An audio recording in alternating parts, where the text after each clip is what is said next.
भारत विरोधी और आतंकी संगठनों ने भारत माता के मस्तक पर हमला करके कई परिवारों के सिंदूर मिटाए थे, उन्हें भारतीय सेना ने ऑपरेशन सिंदूर के माध्यम से इंसाफ दिलाने का काम किया है। और इसके लिए आज सारा देश भारतीय सेनाओं का अभिनंदन कर रहा है। ऑपरेशन सिंदूर सिर्फ एक सैन्य कार्रवाई भर नहीं है, बल्कि भारत की राजनैतिक, सामाजिक और सामरिक इच्छा शक्ति का प्रतीक है। यह ऑपरेशन आतंकवाद के खिलाफ भारत की दृढ़ इच्छा शक्ति का और सैन्य शक्ति की क्षमता और संकल्प शक्ति का भी प्रदर्शन है। हमने दिखाया है, भारत आतंकवाद के खिलाफ जब भी कोई कार्रवाई करेगा तो आतंकवादियों और उनके आकाओं के लिए सरहद पार की जमीन भी सुरक्षित नहीं रहेगी।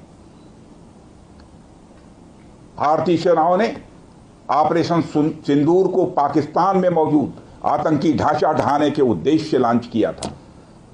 हमने उनके आम नागरिकों को कभी निशाना नहीं बनाया था, मगर पाकिस्तान ने न केवल भारत के नागरिक इलाकों को निशाना बनाया, बल्कि मंदिर, गुरुद्वारा, गिरजाघर पर भी हमले करने का प्रयास किया। भारतीय सेना ने शौर्य और पराक्रम के साथ साथ संयम का भी परिचय देते हुए पाकिस्तान के अन्य ठिकानों पर भी प्रहार करके करारा जवाब दिया है। हमने केवल सीमा से सटे सैन्य ठिकानों पर ही नहीं कार्रवाई की, बल्कि भारत की सेनाओं की धमक उस रावलपिंडी तक सुनी गई जहां पाकिस्तानी फौज का हेडक्वार्टर मौजूद है। मित्रों, भारत में आतंकवादी घटनाएं करने और कराने का क्या अंजाम होता है, यह पूरे विश्व ने उरी की घटना के बाद देखा, जब हमारी सेना ने पाकिस्तान में घुसकर सर्जिकल स्ट्राइक की। पुलवामा के बाद देखा, जब बालाकोट पर एयर स्ट्राइक की गई। और अब पहलगाम की घटना के बाद दुनिया देख रही है कि जब भारत ने पाकिस्तान के भीतर घुसकर मल्टीपल स्ट्राइक्स की हैं।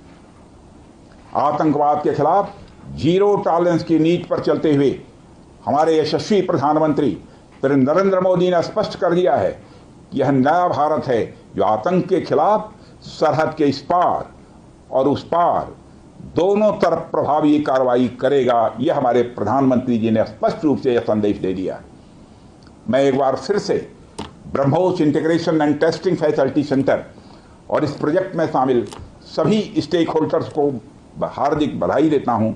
मैं साथ ही पीटीसी इंडस्ट्रीज लिमिटेड को भी उनके एम्बिशियस प्रोजेक्ट पर हृदय से बधाई देता हूं।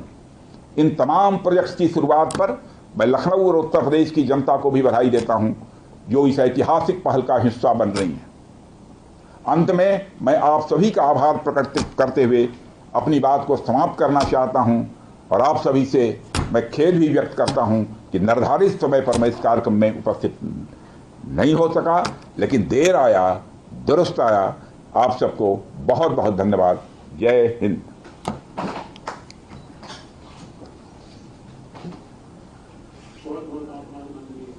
बहुत बहुत